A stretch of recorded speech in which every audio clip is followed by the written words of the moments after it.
Hello and welcome back to Remake Hot Take, the podcast where we play studio executives pitching remake ideas of our favorite and new media. I'm Marriya Schwarz. And I'm Brooke Rees. Today we are doing The Haunting of Hill House, and we are joined by our lovely guest, Ted. Hi, all. Happy to be here. Yay. So to read Ted's bio, which I've been practicing, Ted Hogeman is a freelance filmmaker, sound designer, and writer based in Washington, D.C. He runs the mixed media storytelling project Laughing with the Storm, which we love. Our little production team, Morton Third Floor, has done a lot of collabs with Laughing with the Storm, and we love them. I feel like you all are very like alien oriented, which I love. We welcome many perspectives at Laughing with the Storm intergalactically. How did you? I know this is off topic, but now I'm wondering, how did you come up with Laughing with the Storm? Oh, it's a line from a Kahlil Gibran poem about defeat. There's actually a post on the website that has the poem with that line highlighted. But basically, like when I first got into filmmaking, a lot of filmmaking is honestly like learning how to lose well and learning how to suffer setbacks and keep on going. And so that's why that poem's always resonated with me working on creative projects. Nice. Very nice. Yeah, I love that, like bringing in like literary into the film world, which is kind of what we had here with Haunting of Hill House, except I think Mike Flanagan completely destroyed the original book, but that's okay because it's still nice. But he gave one character the author's name, and that counts for something. That's true. That's true. I never connected that until you said that. Interesting. Have you both read that original book? Nope. No, I should though. Yeah, that's why I didn't want to like read or watch Haunting of Hill House for a while, because I was like, I love the book and they're gonna destroy it, and they did, but that's okay, because it was still good and it was still like at its core the vibes, even if it wasn't like a adaptation. I think maybe that's what all adaptations should do. It should be like either completely accurate or completely destroy it. There should be no gray area. Yeah, people get really upset when it's just in the middle there. When there's a few more things they could have gotten right. So what I'm hearing you say is it's kind of like a Heart of Darkness to Apocalypse Now situation for the show to the book. Yeah. Oh yeah. Go big or don't go at all. Well, for people that are watching our video formats here, you may have seen Haunting of Hill House and wondered why Barbie and Robin from Stranger Things enter the plot, since we usually dress up like one of our characters. But we are filming this right before Halloween, and we decided to show off our Halloween costumes for this year. So don't be alarmed. Barbie does not enter Hill House at any point, though I think she'd have a great time. In the Barbie movie, she's dealing with a lot of like existentialism. I feel like Hill House would just would push her to her limits. But yeah, I think we've always been missing out on Ghost Hunter Barbie. No, like I was just saying this because I was making this exact point because I am a Barbie fanatic, and it always came out October 2nd, which is my birthday. And so I would always get like a new Barbie movie for my birthday. And there's like Barbie Christmas. It started off with Barbie in the Nutcracker, which is a Christmas film. And I rewatch it every year. But then they did like other recreations of like classic things, so like Barbie Swan Lake, Barbie Rapunzel. But then they branched off into their own plot lines. And there's all these like Barbie Christmas and Barbie like other holidays, but no Barbie Halloween. And it's a shame. Barbie needs to delve into horror more. Well, I can say that my headcanon from now on is going to be that Kate McKinnon in the Ghostbusters remake is just Ghostbuster Barbie. Yeah, she's just weird Barbie in Ghostbusters. But yeah, well, let's get into it. What's everyone's experience? We've already said that 2/3 of us have not seen or have not read the book of this, but when did you all first watch Hill House, and why were you excited about talking about it today? Yeah, I first saw it when it first came out in 2017 with my good friends Jillian and Tanya. It was like mid-October, and we like shotgunned the episodes. I think 4 episodes in one night, and then the remaining like 6 the next night. because once we hit the midpoint with episode 5, we were hooked. We're just like on board, because the twist in the middle to me is like what made me a ride or die for the show with the bent neck lady. Yeah, I was surprised rewatching it. So I first saw it only last year, was the first time I watched it. And my roommate, I've talked about her before. My roommate Megan is a big like horror fanatic, and I am a good friend. So horror, although it's not my first pick. My first pick is usually going to be like comedy or action or romance. Those are like my top 3. Horrors like towards the bottom, but she absolutely loved this series, and she had watched it when it first came out too. And then last year when we were like looking at things to watch around Halloween time, so almost a full year ago, was when I saw it for the first time.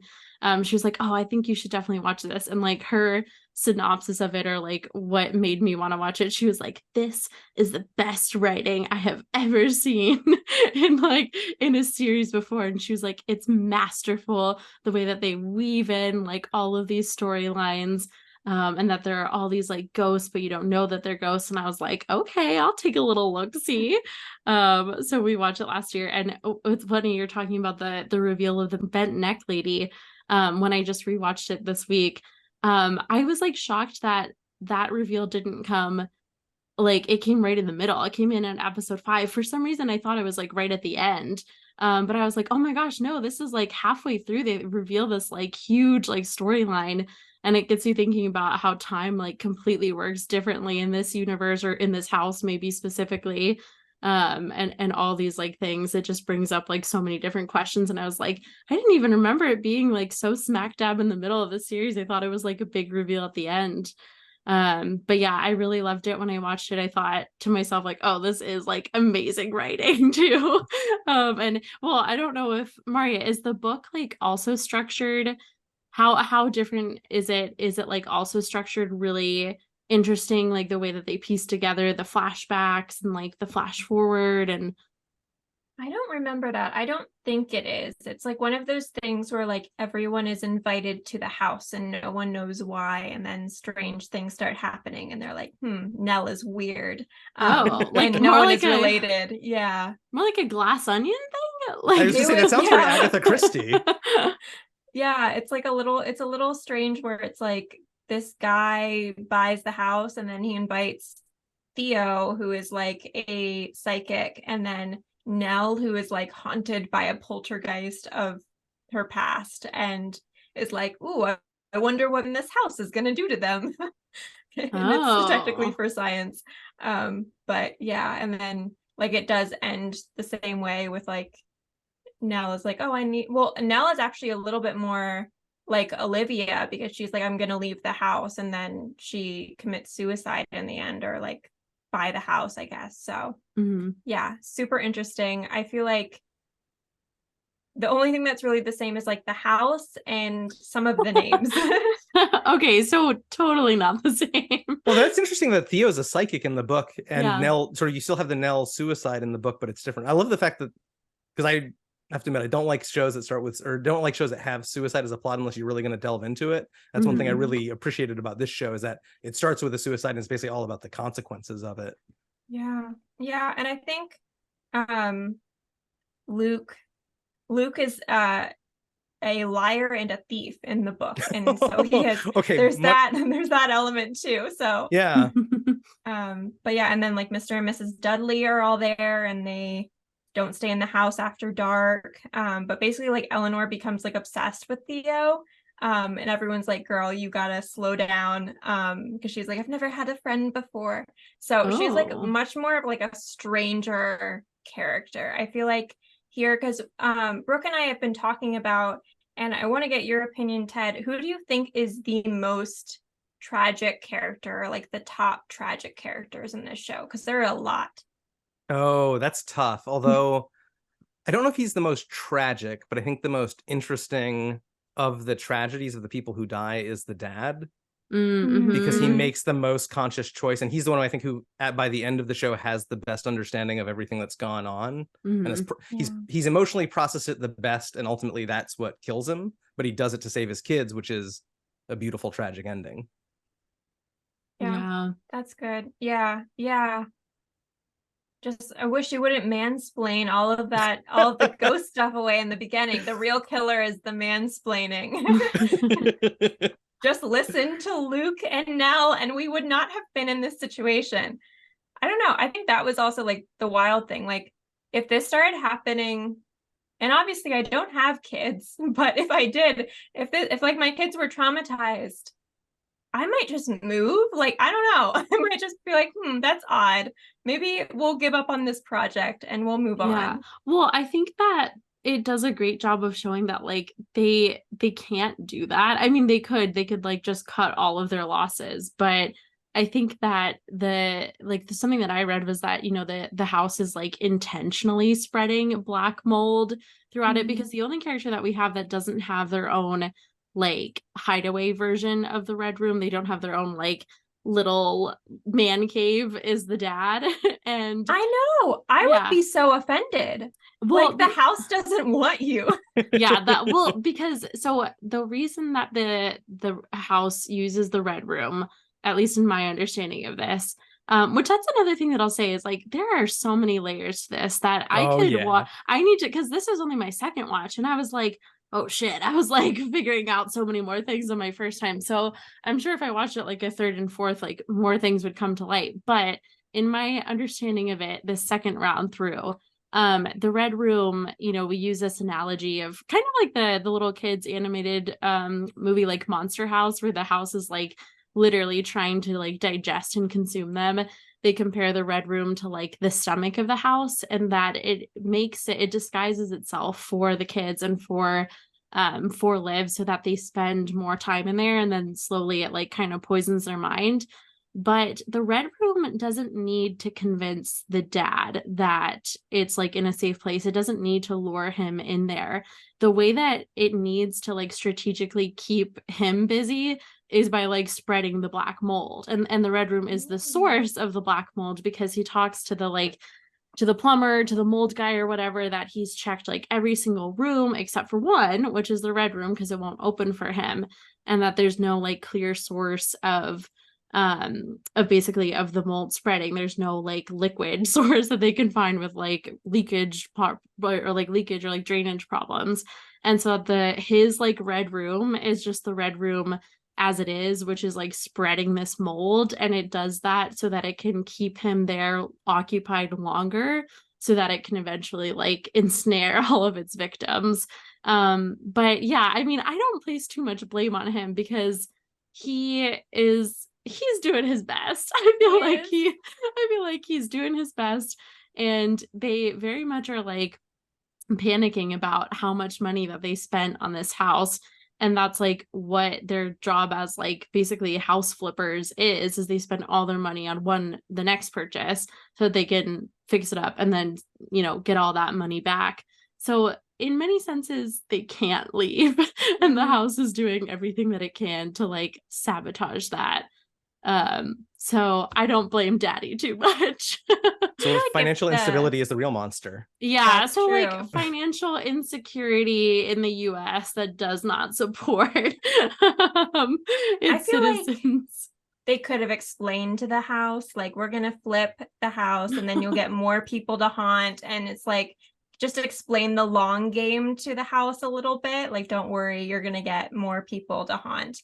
I don't know, maybe reasoning with it. But I agree with that. Like that Hugh is a very tragic character, especially towards the end of like the realization of why he's kept this secret for so long, and how like he sacrificed himself for kids who like don't even, I mean, I think they love him, but they don't understand why he did the things that they did, especially that moment where Steve, also fuck Steve. I think Steve is the worst. I have no sympathy for Steve. Think he should have been the first to go. But when Steve is like the worst, the wrong parent died, and still the dad sacrificed himself for that piece of shit, which is just crazy to me. I would have let Steve go. I kind of love Steve, and I agree with you that like he's the worst character in this, but he's the worst character because I think he's the most realistic character. Like, he's responding the way a rational adult would respond, and I think it is very satisfying that makes him the worst character in this. But I'm also really glad that perspective is there.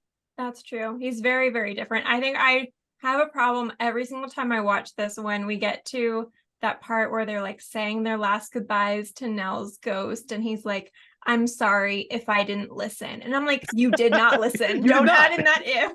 Learn how to apologize.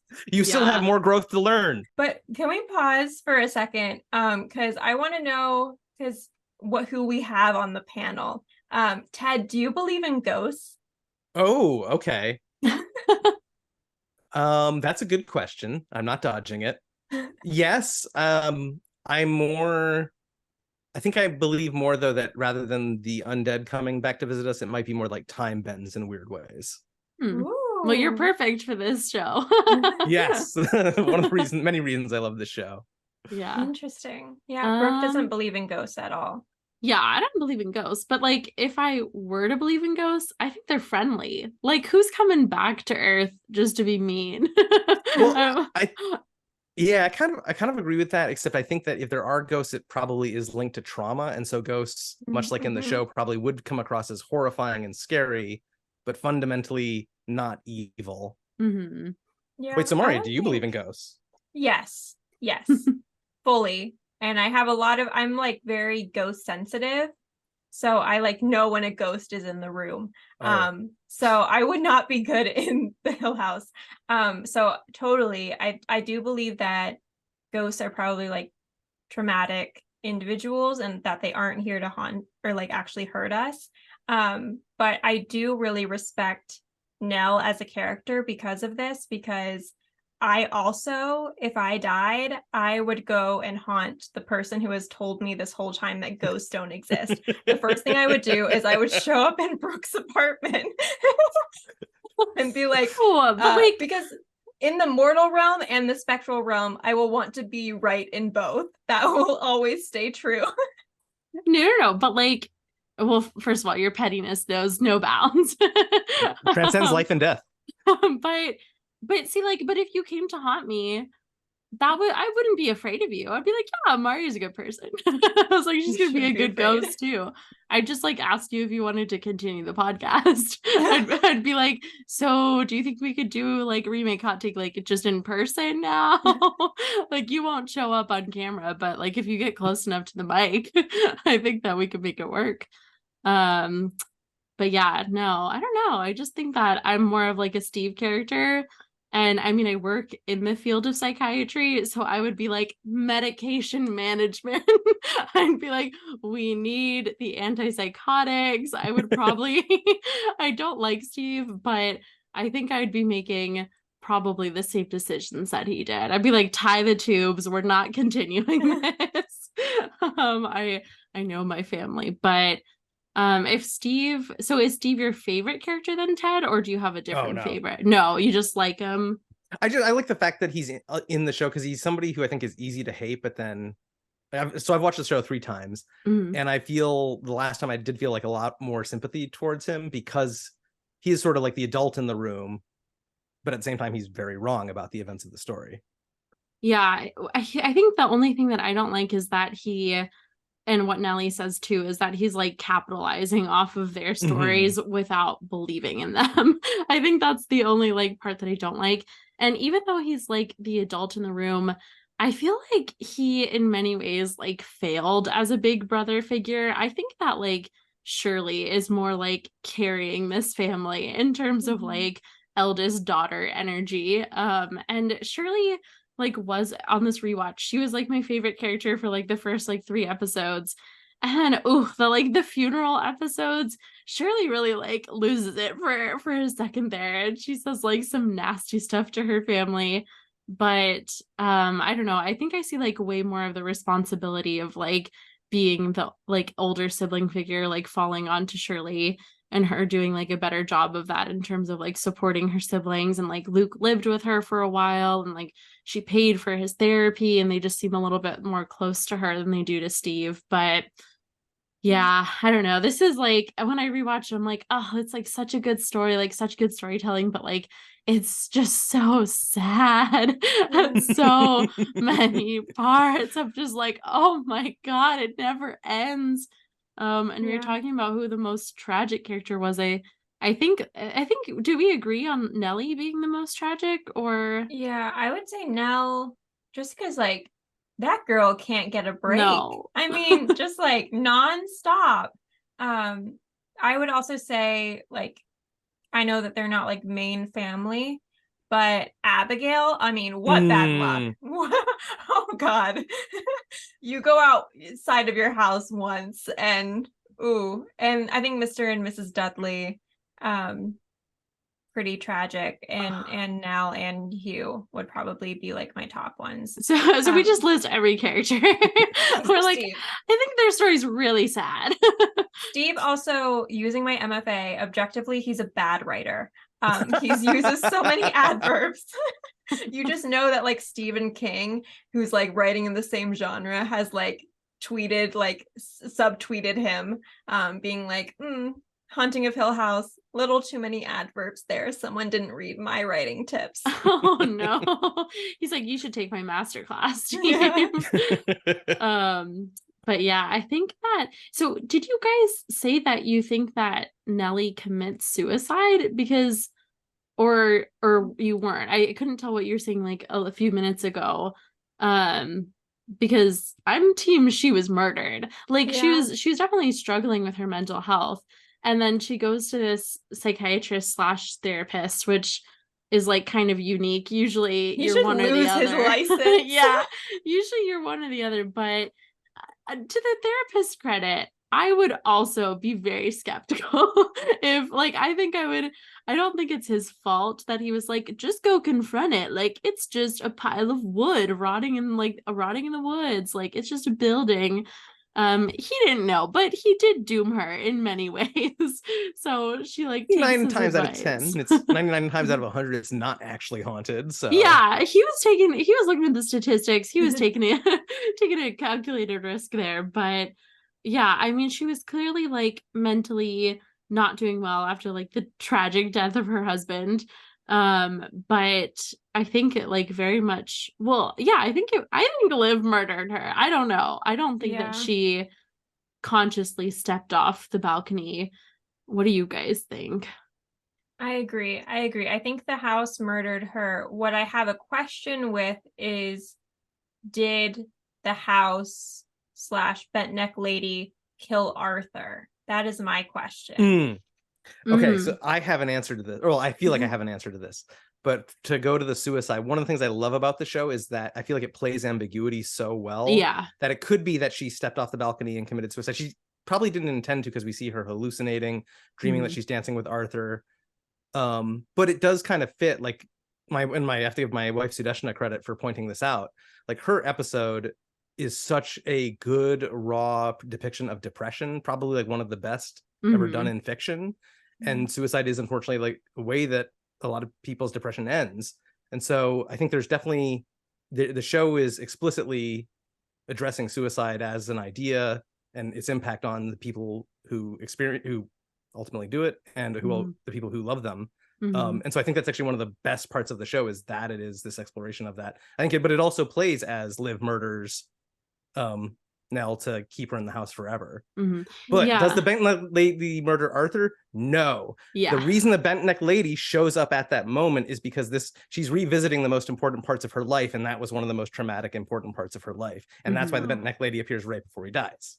That's my headcanon. I agree with that. Yeah, I think and that's such a good point, Ted. I think that like some of these, I don't know, I think sometimes I'm a person that I want to like solve the riddle of what Hill House is, because it's very intentionally written, and it gives us a lot of like nuggets here and there of putting together these pieces.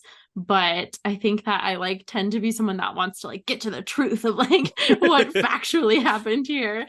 But I think it is something that like is playing off of ambiguity so many times. And like another one that comes to mind is like, I was asking my roommate when we rewatched it this week, I was like, wait, so like Poppy is this like evil character, and she apparently is like one of the ghosts that, in addition to the house in general, is like poisoning Liv's mind. And well, first of all, I loved the performance. The monologues that actress gives is like really, really good. And she's this, for people who like haven't watched this, she's like this like flapper girl who was like part of the Hills. and she apparently like was in a mental institution and then met her husband there. But it's like heavily meet cute though. I know. I was like, that's so sweet. I mean, probably not advisable, but that's sweet. I love that we can find love in the psych ward. But it's heavily implied in her monologues that she murdered her kids, but it's also kind of open for interpretation that she didn't murder her kids, that her kids like died tragic deaths from like disease and stuff in the 20s, and that she was like relieved by their death. So there's a lot of like stuff open to interpretation there. But yeah, I agree with you with Arthur. Which also, that's like bad. As someone who also works in healthcare, you are not allowed to date your patients. That is like such a clear HR violation. He would be fired. He would not have a job as a sleep like therapist or whatever, sleep technician. But yeah, I firmly believe that he did die of the aneurysm. And then, like Ted said, the bent neck ladies are like most tangible realization of how time is completely warped for the ghosts and for Hill House in general. So yeah, I think she's just revisiting all these like monumental or traumatic moments for her, and that's why she was there. So I've got a question for the two of you, because this is one of my biggest things that like I had a lot of trouble trying to figure out with the show, and I'm so curious to hear what you think. Is the house evil? I think yes. And I like the speech where the dad says, or I think it's either the dad or Steve. It's either Hugh or Steve. I can't remember, but one of them has like a speech about like can houses be born evil, or like is it in their foundations? One of like my remakes that I'll touch on, because I'm also someone that like, I'm like Googling stuff as I'm watching. I'm like, I love like the wiki fan pages. I'm like, yes. I'm like, yes, thank you. And I'm like reading all this stuff. And one of the things that I would do for like a serious remake is like, there's all this like lore of the actual hills themselves. And we like hear some like stuff about a few of the characters, but there are like extensive like backgrounds about all of the like interminglings between the hills themselves. And it seemed like there were like dozens of them that died in this house. And I think of it more as, like I said like before, like the Monster House. Have you guys seen that movie? No, like animated? sadly. Okay. I would recommend it, but in the Monster House, it's like the spirit of this like man's wife has inhabited the house like herself, and her like body has become intertwined with like the foundation, and the house like actually like eats the kids. I think that the house itself is evil, and I think like the best representation of that is like the way that it uses the red room to like lure its victims. I don't know. I think Poppy controls the house, and that she's what makes it evil, because she seems to lure kind of everyone. I don't know. That was like my reading of it, is that she like infects the house, and that like all of the other ghosts kind of hate her, which is fair. But like, I don't know, it felt like she had the most effect on everyone. So I don't know if like, because we don't really see the house like pre Poppy, I guess. So I don't know. And there was also like all that stuff. I didn't look too far into it, but like they were using like Ouija boards and stuff like that. So they're also like bringing on a whole bunch of shit that. So I don't think the house itself is evil. I think they've just like, there's no saving it at this point. It's like infected with so many ghosts that, you know, we've gone too far.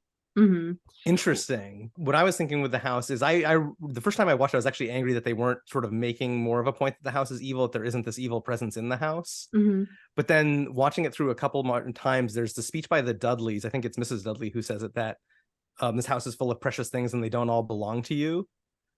Because like there's literally this other perspective that comes in right at the end of like, because when Luke wants to burn down the house, the dad talks about burning down the house, and they realize that they shouldn't actually do that, because it's not just their tragedy and trauma that's associated with the house. There's also other people that sort of have their memories locked away in this house. And to me, one of the most beautiful things about the show is how, to me, the house feels more like an animal. Like it isn't really good or evil. It just exists. And is terrifying. Like, you don't want to mess with this animal, but it's like running into a tiger in the woods. It's like, it's good that it's there. I don't want to run into it myself. I would fight it if I was face to face with it, but I don't think it can be blamed for what it does. It's more that but it is weird that it also like feeds on people. I'm curious, like, what would happen if somebody lived in the house? Could somebody have a happy life in the house? Like, if it wasn't for the past trauma, would it just sort of feed off the positive energy of that family, or would it somehow corrupt them? I don't think so. I think I'm team firm believer that the house is bad, because and I don't think it's just Poppy, because like it alludes to the fact that, so like Poppy's husband, if I have my like if I have my family tree correct, Poppy's husband was Mr. Hill. And Mr. Hill, she gives us another like great performance in her monologue when she talks about like the two twin sisters, like fear and guilt, and that Mr. Hill had those two twin sisters like attacking him all the time. And so he's the body that they find in the basement, where he's like he's bricked himself in to the basement to try to escape those twin sisters, but they like still eat at him. And she like says that he like feels small and feels so small. And so that when he wakes up, which is like, that's Poppy's way of saying that someone has died. And so I think she's like specifically the one that corrupts Liv. Like, I think we definitely see that. She's definitely preying on the mothers, because she herself, I think, murdered her children, and she wants Liv to do the same. But I think all the other characters, I think it's the house that's contributing to it. And something else that I read was like an interesting theory. So Mr. Hill then is the ghost in the bowler hat, because he says like he becomes so tall that like, you can't even like see the top of his head. And so that's Mr. Hill. But one of the things that someone said was that like there's a theory that Mr. Dudley is Mr. Hill's son, which I didn't I didn't pick up on that, but let me share the theory. This is on the wiki page, and then I was on Reddit. I did a lot of Reddit reading. I have not heard this theory. Okay. Yeah, so I didn't pick up on this at all, but it's pretty compelling if you look back. Okay, so also shout out to like my two favorite performances, which were Poppy and then Mr. Dudley's monologue too. I love that one. He did so good. I was like, this is the sweetest man. Like, I loved him as a character. And then he had such a good like performance in that one speech. So they're like down in the basement. And if you like rewatch that part, he talks about his mother. He doesn't mention his father at all. And he talks about his mother working in the Hill house, like she worked in like the kitchens or something, and that she was removed from the Hill house into a cottage in the woods, and that's where she had him. And then it says that the house, so she was in the house all through the night too, to take care of different people, so the house was able to like poison her. But it also says, the part that's like very key is that he says that he would hear his mother go out into the woods like giggling like a little girl talking to her lover, and the lover that she's talking to is like the ghost of Mr. Hill. And so that's the theory there. And so like Mr. Dudley and his family was kind of like doomed by association of like by his family line to like have this same kind of thing. And then the reason that Mr. Hill has this fear and this guilt is because he cheated on Poppy with the wife, and that's why he had this immense guilt that he had, and that's why he walled himself into the basement. But yeah, you got to rewatch that scene, because I saw that and I read the Reddit thread and I was like, oh.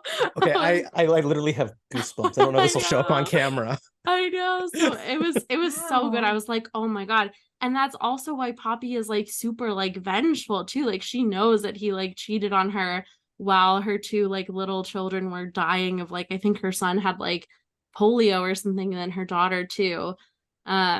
So yeah, that's like one theory that I think it's correct. I was like, that's spot on. Yes, you've convinced me.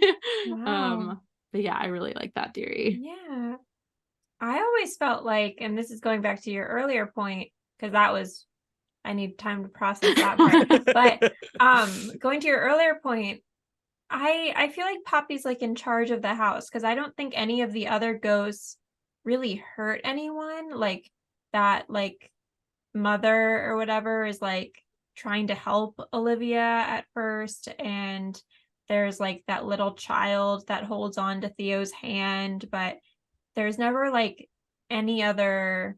I mean, there's like the tall man, but he doesn't really do anything except follow around, and maybe he just wants his hat. And that's, I mean, I don't like to lose my belongings either. Like that. Okay, so first it's going to be Brooke I'll haunt, and then the two girls, one who stole my Percy Jackson book, the first one, and one who stole my copy of a Harry Potter, the like fairy tale book. I know exactly where they live.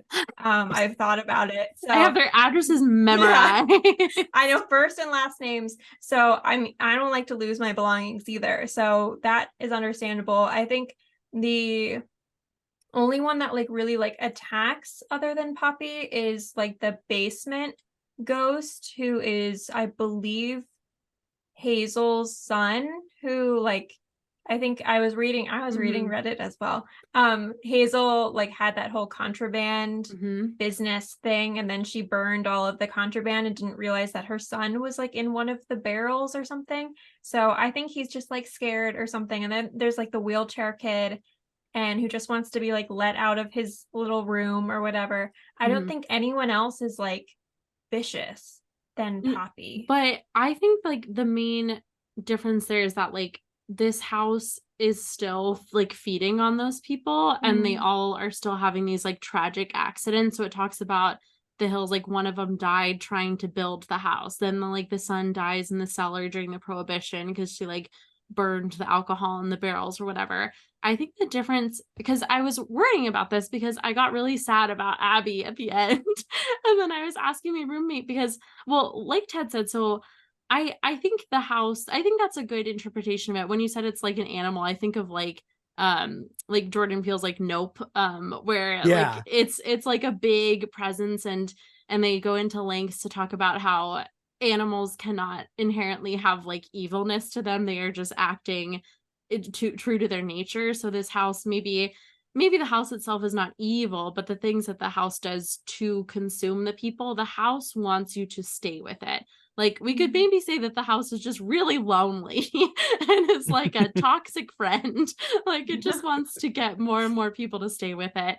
And I think that the means that it does that by is evil to the people that are there because they can't escape it and they end up losing their lives. But I think I was talking to my roommate because I was like, oh man, like it's so sad, but like it is beautiful that the house, you are like preserved in a time capsule there, and that the Dudleys were able to see their daughter. And then Mr. Dudley like brings his dying wife. What's her name? Clara? He brings I think Clara. Yeah, Clara. He brings Clara there in her old age. And so she dies, and it's so beautiful. She's kind of reborn into this younger version of herself, and she gets to see the little stillborn baby that she never got to hear cry, and she's like holding it. And she got to see her daughter Abby, even though she was dead. So that's like a beautiful component of it. But then I was like, oh my God, is Abby, like, it's so sad. Is she like running around with all these like creepy people, and like, is Poppy gonna harass Abby? And my roommate's theory was that, like, as we had mentioned, time works completely different for the ghosts. And in her mind, she thinks that all the ghosts kind of like can keep to themselves and can choose who to like interact with. And that like ghosts themselves, like Abby would not be like scared of Poppy, because when you have like passed on, like she can kind of choose to just be in her own world. And I think we see that when she's like sitting at the bottom of the stairs and we see her for a second, but then Poppy comes up behind like Shirley and gives her the vision, and so Abby's like disappeared in a second, so she just is gone. Abby's like, I'm gonna just remove myself. Abby's like, I'm peacing out. Abby's like, this is adult stuff. I don't need to be here. They're talking about infidelity. I don't even know what that is. But in that sense, I think that it is the house that's trying to consume them. And then I'm firmly team like Poppy is not controlling the house. She is just controlling Liv, because Poppy doesn't appear to any of the other kids. And we only see her when we get Liv's story. And Poppy herself is like extra evil because she kind of already was crazy before she came to Hill House. Like they go to great lengths to say that she was this like volatile, like unstable person that was already kind of evil, and that's why she was in the psych ward. And that then she comes to this house and like her personality was just like amplified. So I think that Poppy is just having like a great time in her ghost form, and she's just like using this as an opportunity to just like prey on Liv. But I don't know, Ted, what do you think? Do you think it's Poppy that's doing it all, or do you think Poppy's just like one facet of it? I think Poppy's the one who causes Olivia to sort of snap and go after her own kids. And to me, I almost think of Poppy like, I'm trying to think of a way that isn't too political to say this, but basically like a dangerous meme. Like you fall prey to a dangerous meme, and then you want to get other people to fall prey to your dangerous meme, even though what you're doing is hurting you and it's hurting them. And Poppy basically is that, like, oh, hey, if you kill your kids, it sets them free. They don't have to suffer like living in the real world. Yeah. And so I think Poppy, because I think of Poppy not necessarily as evil, but just like extremely disturbed and basically wanting to justify her own decisions by convincing other people to do the same thing that she did. Yes.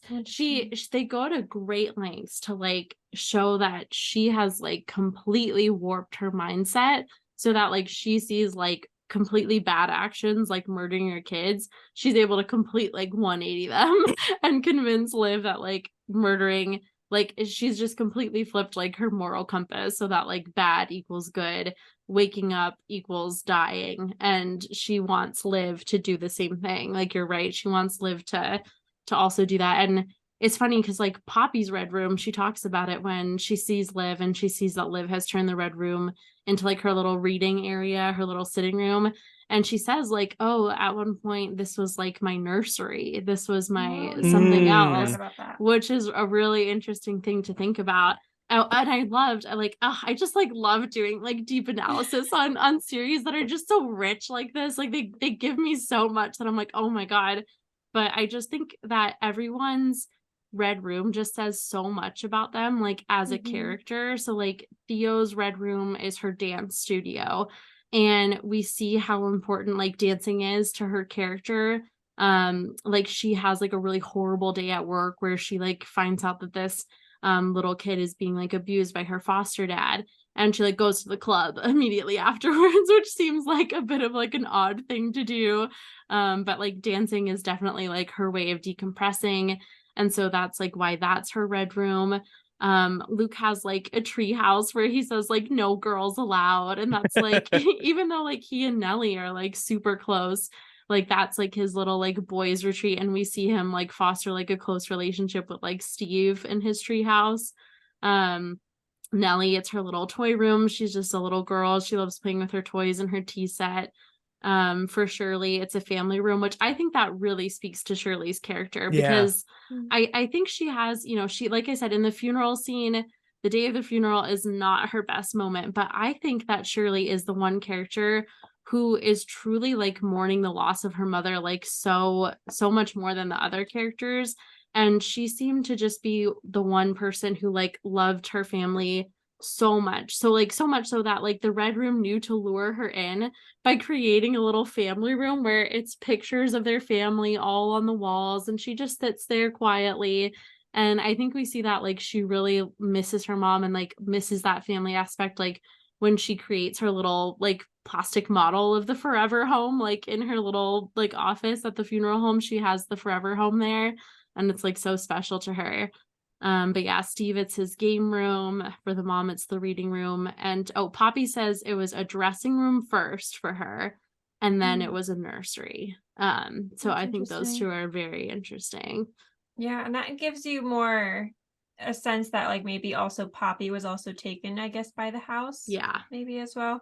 But yeah, I don't know. I think the reveal that like I never made you a treehouse was like so like mind bending for me. And then I was like, okay, so all of the times when they were like, Luke is probably in his treehouse, and everyone was like, dumb kids with their imaginations. And I'm like, really? I feel like a family dinner could have solved this whole situation. But what would the red room be like for you all? What would my red room be? I was going to ask you both a similar question of like, with the red room, is it worth intrusive thoughts of death and murder to have a space that customizes itself precisely to you. Because I have to admit, like, I think I might make that trade. I mean, real estate is really expensive. So I mean, just a lot of time and energy is saved, and I feel like I can fight off the intrusive thoughts. I mean, it's fair. No. Did you guys learn Okay, nothing Brooke, here's from the thing. this Brooke, you're a naturally good at like interior design. I do love interior design. I'm like, I'm not passing up an opportunity to decorate. Can this haunted house do proper cable management? Yes or no? Oh my gosh, I do hate installing shelves and drilling into the wall. So it could be a library. All you have to do is think about murder sometimes. Oh my god. Well, I mean, yeah, it's interesting. The kids aren't as corrupted by the house, but I think with the kids, they're younger, and what are their concepts of death even look like as a 6-year-old little Nelly. But for me, I don't know what would the Red Room lure me into staying?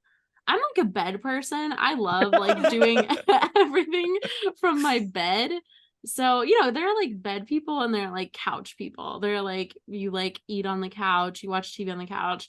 I'm firmly a bed believer. I'm in bed, laptop, snacks around me. So I think it would just be one big padded room that I could just go lay in. So it's actually perfect because I go into the Red Room and I just sleep in this fully padded, just one big bed of a room.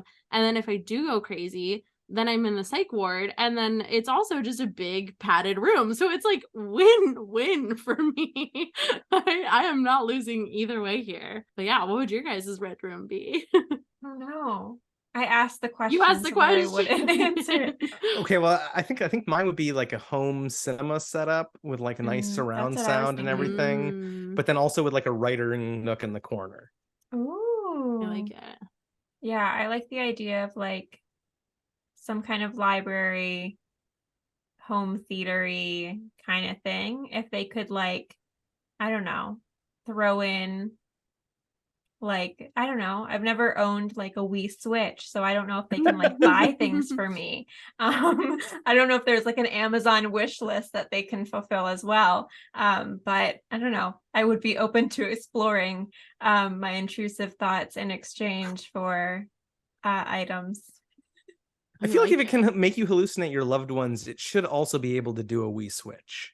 Right? No, or I mean, I think it would be worth it if I walk in and there's my favorite celebrity or something. Comic-Con is expensive, but my thoughts are free. It's just a meet and greet line. Yeah, Brendan Fraser is right there in my signed room. autograph. Just but Steve's room was a video game room. It did conjure up the video games, the 80s video games, so we'd have to modernize it a little bit, but I think you could do a Wii. I think for sure. You're all set. Okay, was there anything else that jumped out to us as favorite moments or iconic scenes before we move into remakes? Yeah, so for me, I think the thing I love most about the show, especially watching it through a couple more times, is how so many of the things that seem scary the first time through, and it's genuinely an upsetting show to watch. One of the most terrified I've ever, some of the most terrified moments I've ever had watching a TV show. But then watching it through the next time, so many of those moments are actually so tied to the character, and they're not just random jump scares. So I think my favorite is Shirley and Theo arguing in the car because Theo just kissed Shirley's husband at the funeral. Theo's trying to explain her abilities, which I don't know that she's ever talked to Shirley about. And Nell just comes screaming between them, and it's so scary. It is terrifying. I literally jumped out of the couch the first time that happened, and I still I've forgotten that it happened the second time I watched it and jumped out of the couch again. But then you realize oh, that's not just happening to be scary at that moment. That's happening because Nell is literally upset at the two of them fighting and that the two of them talking past each other. And so I feel like that's the thesis for the whole show of it's this horrifying, terrifying thing that actually is very tragically beautiful when you stop to try to understand it. And the whole thesis of the show is you're going to be scared out of your wits, but then it's about moving from being sort of not understanding it at all, being terrified, to understanding and feeling this very sad catharsis as you finally get to this greater understanding. And I feel like all the characters go on some form of that journey. Yeah, I'm personally so glad that Mike Flanagan decided to make them a family, because I think it just adds for so many more like great relationship dynamics that we're exploring here, of a family who's like absolutely broken. And we talk about Hugh, you know, he says at the end there that he basically was like an absent father to his kids after this whole experience, and he never gives them an explanation as to why, and they were so tight-knit before, but that he's holding it like open, he's holding closed this door that if they were to open, they would know that their mom murdered a little girl and like tried to kill them and tried to kill their siblings, and that, you know, it would totally warp their idea of like the mother that they knew and that they loved. But yeah, personally, I'm like so happy that he decided to make it about those relationship dynamics, because I mean, I'm an only child, but to my knowledge, that's like such a sister thing for for Nellie to come in there and be like the person that's breaking up this fight by, you know, becoming a disembodied head from beyond the grave. But you know, any means necessary to get big little sister energy there. Yeah, it's like Nellie's being very dramatic here. It's always the youngest. Well, specifically, I feel like it's always the youngest sibling, because I'm the youngest sibling and I've talked to other youngest siblings, where it's like the youngest sibling's job is to be the comedic relief and like tone everything down. And so it's like, even from the beyond, she has to be the one who is like patching things together. And if you think about her character, like she's the one who's always sending letters to the dad and like is kind of like that connective glue between them all. And then she still is like in her death, which is just like sad. I would be like, get your shit together. Like, and you took me for granted. Yeah, and they even say that, and it's something that's, you know, obviously this is not something that happens to most families. Most families do not. Hopefully. I mean, like, we can take a poll at the end, but this is not an experience. But the themes that it's touching on are universal family experiences. And what you said about Nellie being the glue, I mean, they even say it in, well, first of all, let me talk about real quick. The funeral episode is so cool. They shoot it as, you know, not really like a one take, but it basically kind of is a one take. And it has, you know, there are no cuts, and it builds this like tension, which is just like a technique that like filmmakers use when they're doing things that are like a single take. The audience, even if you're not realizing it, like cuts in between stuff allows you to like breathe for a second. And when they have this just continuous shot of them going back and forth and everyone's yelling at each other and everyone's upset, and then all these things start happening, it's very much like building this momentum, and you like feel like something's gonna happen and you can't catch your breath. But they talk about in there, when they're, you know, reminiscing about Nellie and her like puffalopes, they say like very explicitly that Nellie's death caused them to all be in the same room at the same time for the first time in 26 years, because even at Nellie's wedding, Luke wasn't there because of his addiction issues. And I feel like that's something that families can't, broken families or families with a lot of like family members can relate to that, because it's weddings and funerals, baby. Like I have a big family. I have a big family. That's the only time I'm seeing my like cousins and stuff. So weddings and funerals are what gets families together once the kids grow up, which is sad. But I think it's also really interesting that Nellie's not technically the youngest, because she has a twin brother, Luke, and it's so interesting to see their different reactions to something like this tragedy that they both experienced when they were really young. And we have Luke, who the mom says he's been like knocking at the red door. He's been actively trying to die, which is like a sad interpretation of what addiction is. But in some senses, he has been gambling with his life, doing all these hard drugs and in and out of rehab. But we see Nellie's reaction to that, even though she experienced the same stuff and they both witnessed the murder of Abby. She remains this like bright light of like always writing every single month to her father and always wanting to be together with everyone. And that's why like her story, I think that she is the most tragic character, because we even see like she's so forgiving and she's so sweet and she loves Luke unconditionally. even though that's like her twin, and he's like screwed her over just as much as he has everyone else. But I think if it weren't for Arthur's aneurysm, she would have been smooth sailing for Nellie. I think she would have had a beautiful future. And something as tragic as like an aneurysm, which is just like in your body at all times, and you never know. It's like a ticking time bomb that like there's no way of knowing that could have happened. And the extra tragedy that she's like sitting there paralyzed by her own body with the sleep paralysis that she can't run to him immediately. Oh, just so sad. But yeah, weddings and funerals are a universal truce here for like all families.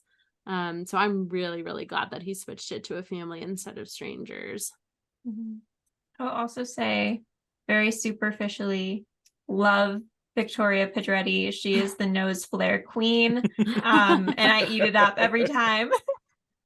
I will say, if no one else has anything, but really quick, Kevin is the man. Shirley's husband, Kev. Kevin is a freaking ride or die. What a trooper. I love him so much. I'm like, that's what I'm looking for in a husband. He's just like, he is such a trooper. He is putting together everything. He is helping, just like so nice, so kind, dealing with like all of her outbursts. And I think he deserves better. So balancing the books behind her back, good move or bad move for his part? I've been curious about this. Yeah. So obviously, I think it's a situation, wrong decision, right reason that he did. Okay. I think it's wrong thing, right reason. And I think that he knew Shirley so well, that he knew that she was so generous, and like he said, she gives away like every funeral for like almost free. Like she gives away freebies all the time because she's like so empathetic and she loves what she does. And I think Kevin knew that going into it, and I think that he knew that Shirley would never be okay with him if he asked. It was like a ask for permission, or like don't ask for permission, ask for forgiveness later kind of thing. And I understand why he did it, and I couldn't be mad at him. I think he did it for the right reason. I could be mad at him, but I could easily forgive him, especially when Shirley is not like that's what Theo says to her, that she pretends to be like on this moral high ground, when we know not until the very last episode, which again, I thought that like reveal had come in earlier on my first watch, but we see at the end that she like cheated on him like 6 years ago at an embalming conference, at a funeral home conference, which like, who knew those could get so hot and heavy? I think that's also like one of the interesting things about the show is like, it's so hard to see like what is really a ghost, because I don't think that guy with the glass appearing all the time is a ghost, but it's just her guilt. But then it makes me wonder what is really a ghost and what is really like their grief, or what is really is really guilt. I think they say that, right? So like Liv appears to the dad. He's not seeing a ghost. He's seeing his own version of what he thinks Liv would say. And he's seeing his own mind, basically. Like he has this companion that's basically just another form of his consciousness, but he kind of sees it as Liv. And I think Steve is the one that says he has like another like speech at the end, and they say like a ghost is fear, a ghost is guilt, a ghost is a wish. And so I think it is all of those things that are this guilt that's like haunting her. All right, well, do we want to jump into the remakes? Sure. Okay. Do we want me to go first? Yes. Okay. Okay. So my serious remake, which I touched on earlier though, is that I would genuinely like to have like a spin-off of Haunting of Hill House, just focusing more of like a prequel on the Hills themselves, because there are so many of them. And when you look at the wiki pages and the Reddit threads like I do, they started listing off like 20 different people's names, and I was like, whoa. I was like, they definitely did not introduce 20 different hills. So I think that would be really interesting. TV writers like wrote like stories or short stories or something, spin-offs. Oh, but it would be interesting to see those played out, because that's where like the Hazel Hill bootlegging operation, that was from a story that one of the TV writers ended up writing. Yeah. Okay. I was curious if I had forgotten that from the show or if that was from something else, because I had no memory of that. It could just be fan fiction. All right, I'll read it.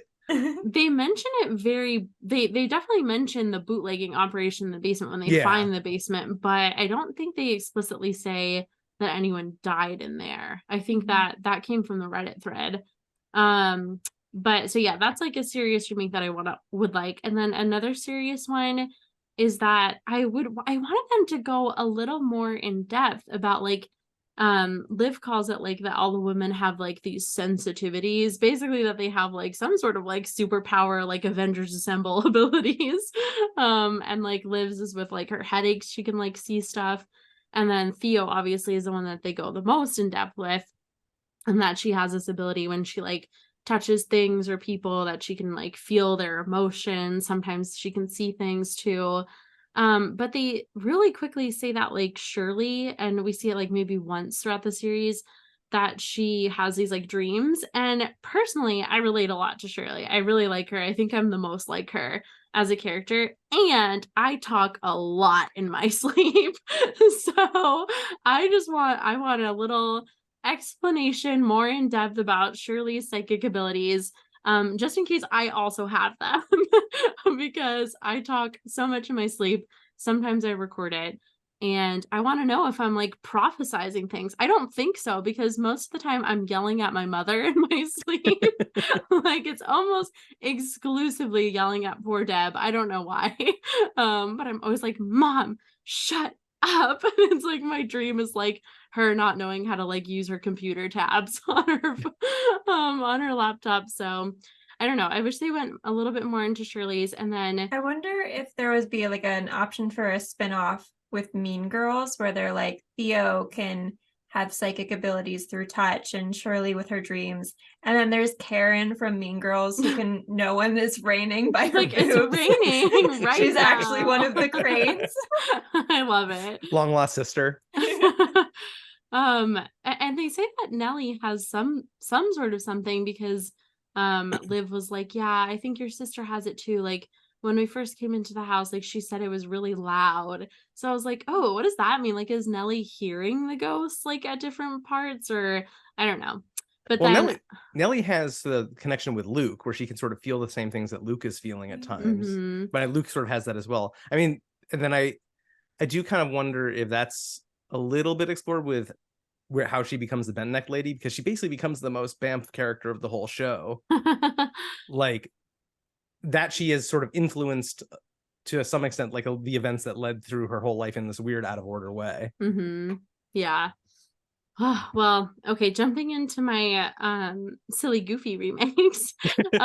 So you know, like the crux of this story is that we have these, you know, this power couple, Liv and Hugh, who are flippers, house flippers, and then they do like the architecture. Liv designs it, Hugh builds it. He's a fix-it kind of man.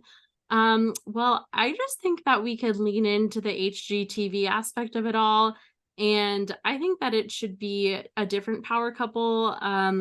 Mostly Chip and Joanna Gaines are in Hill House, and they have built just an empire of flipping houses and of HGTV and of, you know, modern day decor at Target. And I'm not, you know, saying anything against Liv and Hugh, but I think Chip and Joanna could weather the storm of Hill House.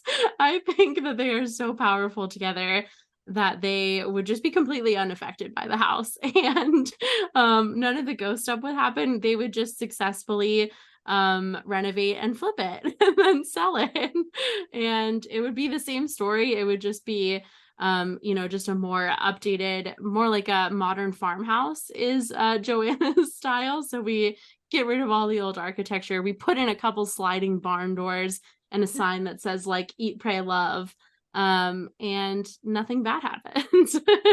So that's one possible remake. Another one that I think again could have solved many things. We talked about them just being like more open, talking about their tree house and talking about the family room and the game room. We would have like put those puzzle pieces together a little bit sooner. I think another thing that would have done that is that it should have been the house should have been sponsored by Ring home security cameras. And if we just got some of this on tape, we just review those nightly. And again, we are just on the same page. Less murders happen if we are reviewing the Ring cameras each night. What if it was the Ring home security system and it's just a little ghost girl that like catches people trying to break into your house? Yeah, I like that too. She just is the Ring where they like is that one where she like comes out of the like TV screen? Or yeah. Yeah. So they just set up like it's in Steve's like game room. She just comes on out and she's like, no, you got to get out of here, dude. She's like, don't end up like me. And then I also like that, you know, we just talked about it, but we have these iconic, you know, sibling duo of Luke and Nellie as the twins. I think we keep absolutely everything the same plot wise, but we swap them out for Mary-Kate and Ashley Olsen. And I think well, you know, it like lends to like the like early 90s vibes of the whole thing. And I think they're perfect. And if Mary-Kate and Ashley are not available, we would go with Cole and Dylan Sprouse if we had to as backup. With Mary-Kate and Ashley Olsen, like the mom comes in for a tea party and they're like, you got it, dude. Yeah.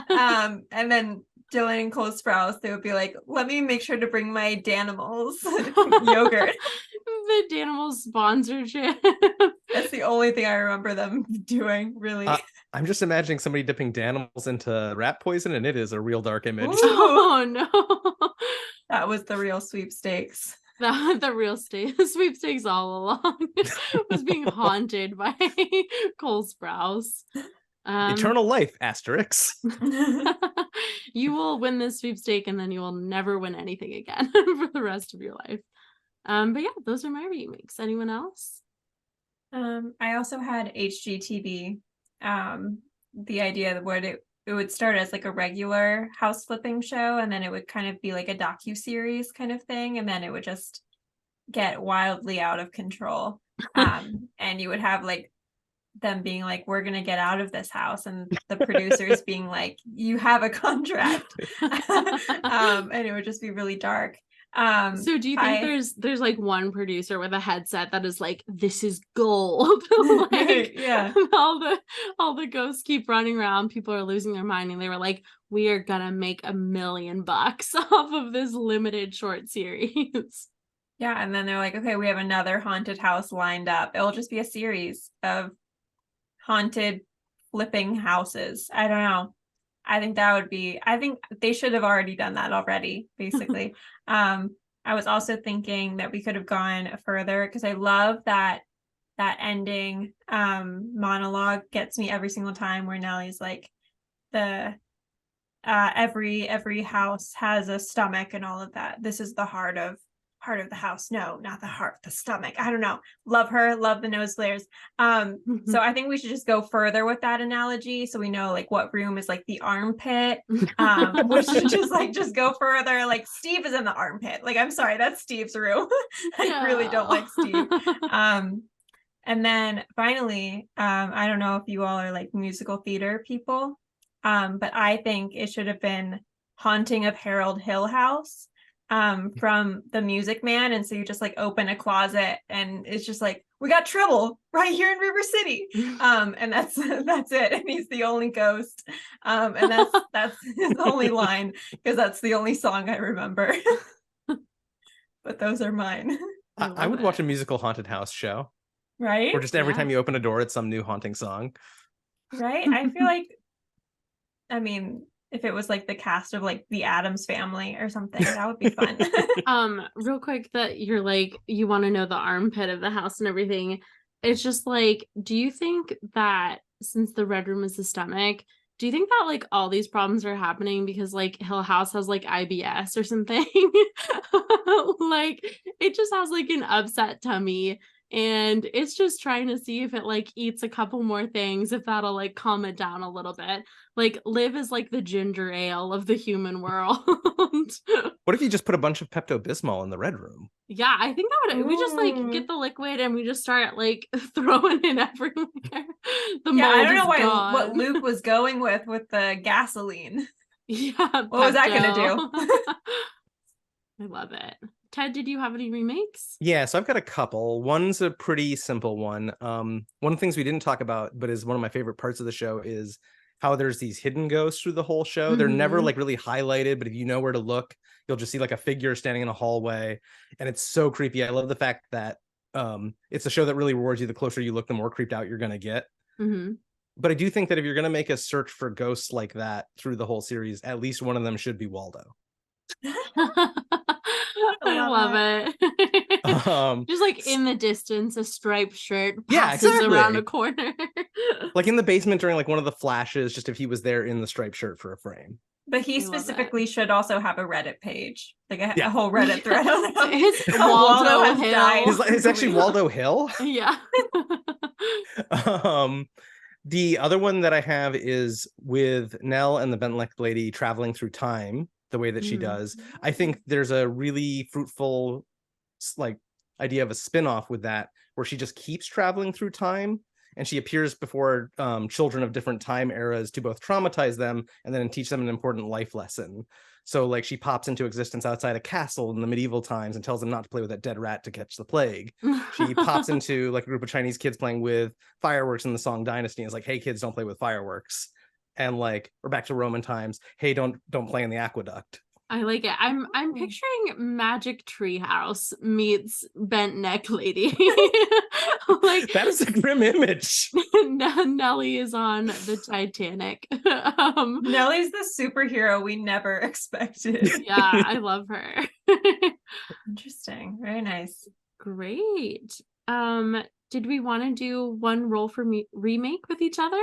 I want to roll for remake. Okay, let's. I'm excited to see how this works. Okay. Let me roll. Okay, so I have my D20 here. Okay, so 17, which we've kind of already gotten into. But what would you make the sequel? Yeah. Wait, how'd you know that? I have them up on my phone. I saved it. Oh, you can't see it. You should have said abilities. It was right there. Abilities. You got it, dude. So what would the sequel be?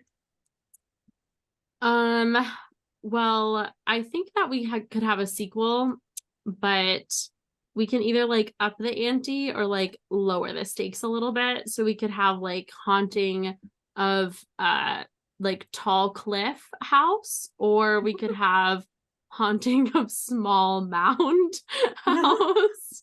And you know, if you didn't catch it, I'm just really playing off the hill here. So, you know, the sequel, Haunting of Steep Mountain Tall Cliff House, is just like everyone dies, no one's getting out alive. Extra scary ghosts. And then Small Mound is just like Ted said, it's just like little Where's Waldo ghosts like turning around the corner. We never really see him. I still like the idea. Well, it's Waldo Hill, and he's like, I've gotten so tired of people finding me that I just locked myself behind a brick wall. Yeah. It needs to end. I need to stop having people point at me. Oh my gosh. I was thinking sequel that we like move the Red Room into like an apartment or something, and it's like the current real estate crisis. And if you want to find a place to live like in the city, you're going to have to die a little. I like it. Or it's like, or wait, what if like Haunting of Hill House becomes like an Airbnb? That would be good. Haunting of Hill House Airbnb. That's a good sequel idea. I like that was one of my questions that I wanted to ask. Would you spend a night in Hill House? Oh, 100%. I'm that kind of idiot. Like am I just like a townsperson that has heard that it's a little bit haunted, or have I watched specifically this series? I don't know. You don't have to role play. Well, if I'm just like a townsperson, then yes. If I watched this series, then absolutely not. I feel like again, you're not grasping the gravity of the situation here. You guys were like, yeah, I'd go in the Red Room. What is it? No. This is very odd for you because you've made some questionable choices that you would go to like Jurassic Park. Oh, no. This is not the same thing as Jurassic Park. Jurassic Park is like, this is fun. This is fabulous. I'm willing to die at the hands of a T-Rex. Like Hill House is like, do you want to talk about your own morality and end your life? Wow, those are two completely different things. What if your red room was Jurassic Park? Well, hold on now. I could be persuaded. Actually, I'm completely changing. You are so right, Marriya. If I walked into Hill House and I just had constant hallucinations about becoming friends with animals that would surely kill me in the real world, I'd be there in an instant. Like if I could cuddle a lion, that's my one fantasy that I could never achieve. So yeah, but realistically, no, I'm not going into Hill House. I like the idea of that being a reality TV show, though. Like spend a night in Hill House just to see what happens. Yeah, like kind of like a Survivor kind of thing. Yeah, the waivers that you would have to sign to get the okay from legal would be hefty. In perpetuity throughout the universe and in all planes of existence. Yeah, sorry, we are not liable for any past, present, future, or all of the above activities that may happen in Hill House. Okay, did we want to do one more or jump into what we've been watching? We could do one more. Yeah, roll the dice. Okay, it's end credits. Oh, okay. End credits? I don't know. That's hard to do for a TV show. Yeah. Well, what was like the last thing that happens? Steve's freaking book. I would say go the like weird, discordant, comical route and have like a really upbeat reggae song as the credits song every time. Nice. It's just like big cartoon letters to really like reestablish the mood at the end of the show. To just like, we know that was heavy. Come on out. Here's pink lettering and some reggae. I think we should see, because now we have that family unit of Hugh, Nell, and Olivia, and it should just be like them throughout the holidays, like little montages. I would watch that sequel. I love that. Oh, you know what was interesting? Something that I thought that they were gonna do. I thought that Nellie was gonna appear at the very end when they all like hug each other. I thought she would be her little girl self, because I thought it would show her as a little girl again, hugging like her two parents. They didn't do that because it seems like you can pick your ghosty form. Because Poppy died of like old age in the house, I'm pretty sure, but she comes back as her young like self, and so does Hugh. He becomes his young version. So I don't know. I thought Nellie would be like a little girl, and it would be that like Nell's kind like, of closure. I love my mid-20s. Yeah. Nell loved high school. She never got over that. She was the cheerleader or the big football star, either one. But yeah, that would be hilarious if it was just a montage of all of them. Do you think Abigail's included in that little family unit? Do you think I feel like that gets awkward given Olivia's relationship to Abigail? Yeah. Live and let live. I know that when Abigail becomes a ghost, she's like, there's a hand that reaches out to her, and I think it's like Hazel or something. So maybe she's in that little family. So, well, I guess with Grandpa. Yeah. Yeah. I mean, I guess by the end, Mrs. Dudley is with her with the little baby, but was this stillborn baby there the whole time? I think so, but who was looking after? I think it was just like rolling around on the floor or something, because she went in and like picked it up. This entire time Abigail has been taking care of this newborn. She's like, fuck, I died and I got all this responsibility. Yeah. She's like, this is the burden of being technically the younger sibling, but also the older sibling. Oh man. That's funny. She has to, it's like a babysitter's club thing for her. All right. Well, what's everyone been watching lately? Dad, what have you been watching? You can go first since you had things to add. Okay, so I've got a couple. Both of them are Apple TV, because we in our household we become Apple TV stans this year.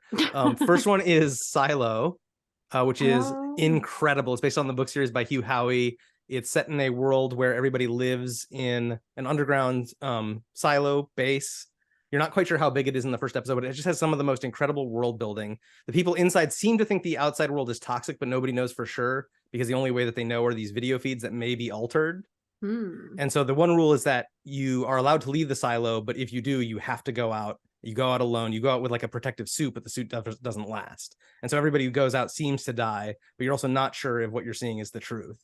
And just some of such good writing. It sort of becomes a murder mystery through it. Cannot recommend enough. The other one is the opposite of that, which is Invasion on Apple TV, which is terrible, has a complete lack of empathy for its characters and its audience. No. And I cannot stop watching it because it has the best Reddit community that is also equally just like baffled by the show. And so people just gather and talk about like what is happening. There's mysteries. It just finished its second season. None of the mysteries of the show have been answered. Literally like none of them. And it's one of those like mystery box shows where it sets up a bunch of mysteries all through the show. Mm-hmm. And so like it's now become my show for getting work done because I am a chronic procrastinator. And so when I'm watching episodes, I literally am like, I cannot take this. What else do you have, brain? And I just get my work done. Only stopping to occasionally make lewd hand gestures at the screen when something particularly nonsensical happens. Oh. Interesting. Yeah, if you need a hate watch, cannot recommend Invasion enough. Interesting. I feel like I can't keep going with like shows like that. My wife tapped out. She's first episode of season 2. She's like, no, it's not. It's getting worse. I'm like, yeah, it is. You're like, and I hope it gets even worse. It does. Are you someone who likes like reality TV, like bad reality TV stuff like that? Not really. But I've also worked on reality TV, so that's set PTSD. Oh no. You're like, I've lived this. I can't watch it for entertainment. To reality TV. It's just a lot of yelling. Oh, well, I can go quick. I've mostly just been rewatching Hill House and being very sad. But I did watch a couple more Halloween things. One of which was Twitches, which is just amazing, peak of cinema, no notes there, absolutely love it. And another— Wait, does Twitches stand for Teenage Witches? It stands for Twin Witches, Ted. Oh, okay. Also pretty good. Have you not seen it then? I'm assuming I have not seen Twitches. You gotta give it. Well, you probably will absolutely not like it, but it's a Disney Channel original. It could help you get work done.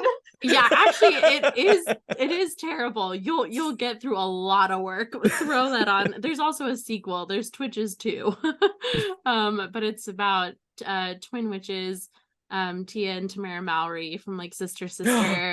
So do you watch? Do they play the witches? Yes, they play the Oh my witches. God, I love that show. Okay, then absolutely watch I might this, be on Ted. board with this. Oh my God, you gotta watch this. It's on Disney Plus. So it's Halloween, and they don't know, they're like separated at birth, don't know that they're twins, find each other on their like 21st birthday or something. Their birthdays are like on Halloween, so you gotta watch it. And then I watched Casper. I finally watched Hocus Pocus 2, which I loved. I don't know. I thought it was a great sequel.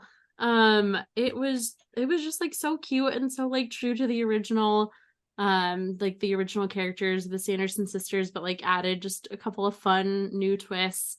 And I really liked it. I'm not usually like a big like sequel after 20 years kind of person, but this one I thought was just adorable.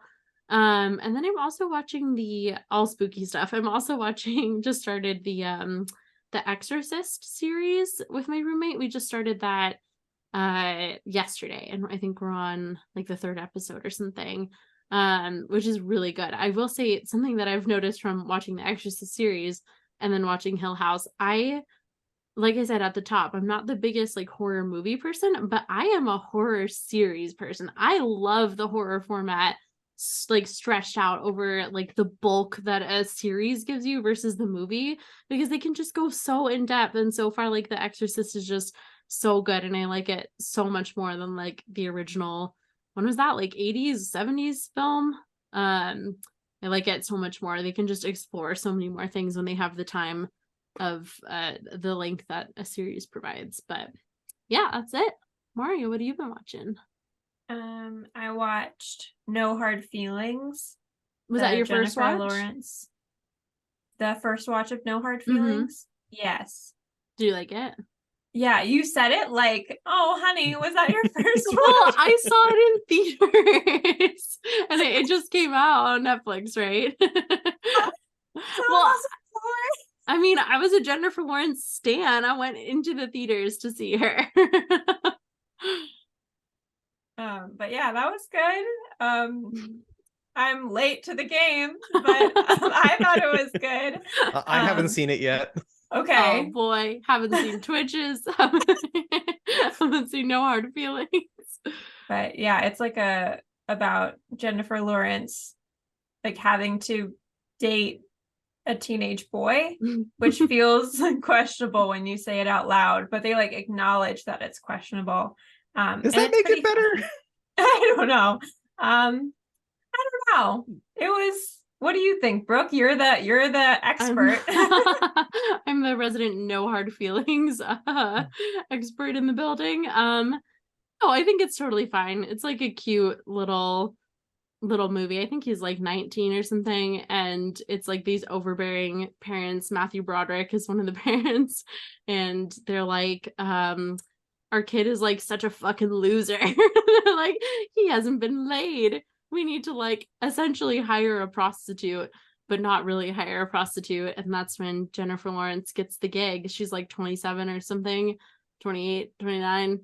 I think it's like obviously inappropriate, like 32. But that's 32. Okay. Yeah, I mean, it's definitely inappropriate, but that's where the comedy lies. You would never do this in real life.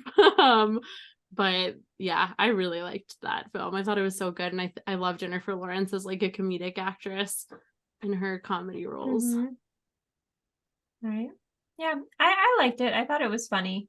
And then I watched completely different. I watched Born Free, that old movie where they keep a lion as a pet. So right up Brooke's alley. Oh yeah, I was like, I've never heard of this. I like stuff where it's like a true story that you get to look up later on. Because all of like the people who catch the lion, it like ends in like a happily ever after. But they were actually brutally murdered like years after.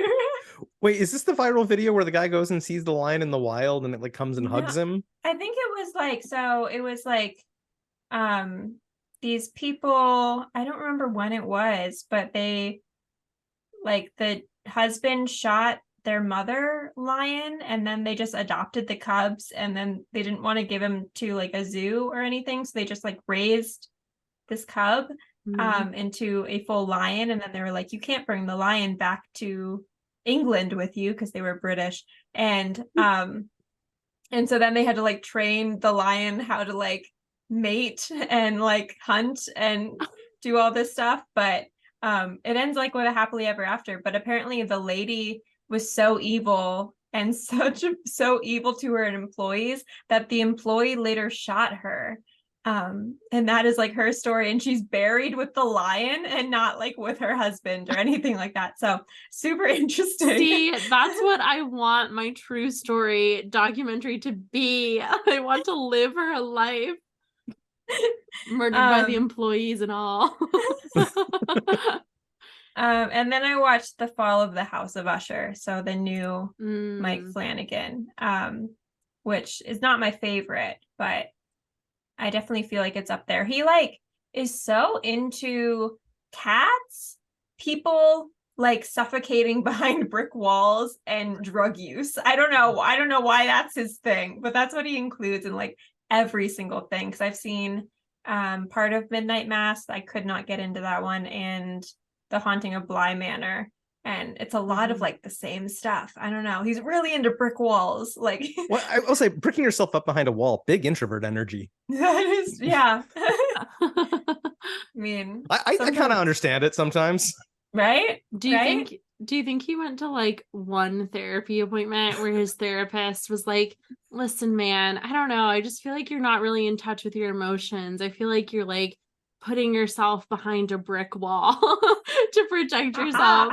And he was like, yeah, I am. And so is every Hold that thought, gotta go type. Yeah, I was like, I'm gonna jot that down. It was like the first therapy appointment where the patient took notes.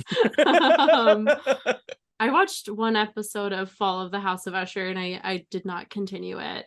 Yeah, I mean, it's like, it's a similar thing where it's like family oriented, but the whole entire family sucks. Yeah. It's like, it's a family of Steves, but worse. I was going to ask if that was what it was. they're all like evil and like rich. I mean, I will say, like, good on Mike Flanagan for like not putting a bunch of billionaires on an island and killing them off, which is what everyone else is doing. But it's very like similar to that kind of vein. All right. Well, where can they find all of us if they want to contact us? They can find me at B_ReeseCup on Instagram. Letterboxd, we don't know. We haven't figured out my username yet. And my Twitter is still private. And you're not allowed to see all my hilarious jokes unless you know me. Marriya, where can they find you and where can they find the pod? They can find me behind a brick wall. They can find me at Marriya Schwarz on all accounts, including Letterboxd, because we figured that out. And they can find the pod at Remake Hot Take, including on Letterboxd. It's just Brooke that is a mystery. What about you, Ted? Where can they find you and your work? You can find me in a few different places. So if you want to follow just me on Instagram, I am at #cats, #_cats. For professional stuff, I am at Orange Line Sound Design. For not so professional stuff, I am at Laughing with the Storm. We also have laughingwiththestorm.net for a bunch of very weird stories. Kind of a sci-fi bent, but we're open to everything. And then I also have a Tumblr for Laughing with the Storm, and it would be lovely to get some non-sex bots to follow that. Because it's been a lot of sex bots. Oh my gosh. I need to relook at my Tumblr. It's definitely still active. I heard that it was still a pretty active community, and so I've been posting there, but it's been a very particular kind of activity. Brooke has a lot of sex bots on TikTok. Too, yeah. I'll send them over to your Tumblr. I like to think that at least some of the sex bots do read the stories, and that this is like taking a break, but honestly, I like to think that I've fostered a community of sex bots that care. Sex bots and cinephiles. They really love my content. Yeah, I only have like on my personal TikTok, I've only posted like one video, and it's of my 2 pet rabbits.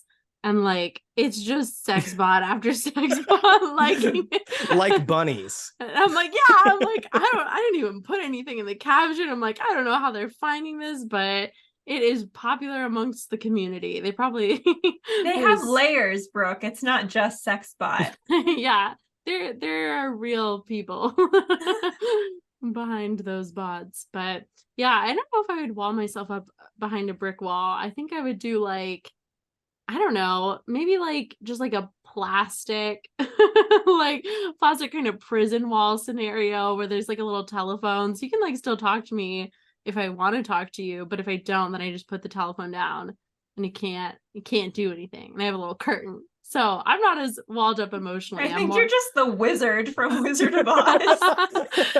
I'm just like a Catholic priest in a confession booth. I just want a one-sided emotional spilling. But yeah, well, Ted, it's been great to have you on. I'm so happy that you wanted to chat about Hill House with us today. Yeah, thank you so much for having me. Be careful about real estate is the moral of this story. You know, we're never going to run into this issue. At least Marriya and I won't. Because we will never afford a house. It would suck to be renting and like renting Hill House, and you can't even like change anything in the red room, you know. Like the red room is landlord controlled. That should have been a remake. It's you're renting and like you're like, hey, just so you know, like black mold is poisonous, and like as the leasing agent you do have a duty to send in a team. And then they're like, okay, well, you can go in the red room, but you cannot change it unless you call the office. The light switches all painted over and all of that good stuff. The landlord special. Hill House gets the landlord special. Like the dead bodies are just covered over with a layer of paint. I feel like if I was renting Hill House, there would be words with the ghosts. It's like, you can haunt here, but you're gonna pay rent. Yeah, the landlord. Go dig up your Prohibition era doubloons from the basement and get to work. The landlord is collecting like dozens of rent. He is making top dollar on Hill House. It's perfect. And he's actually the one that wants him to stay because He just keeps asking the ghosts to collect. I love it. All right. Well, thank you, everyone. Goodbye. Bye. Bye.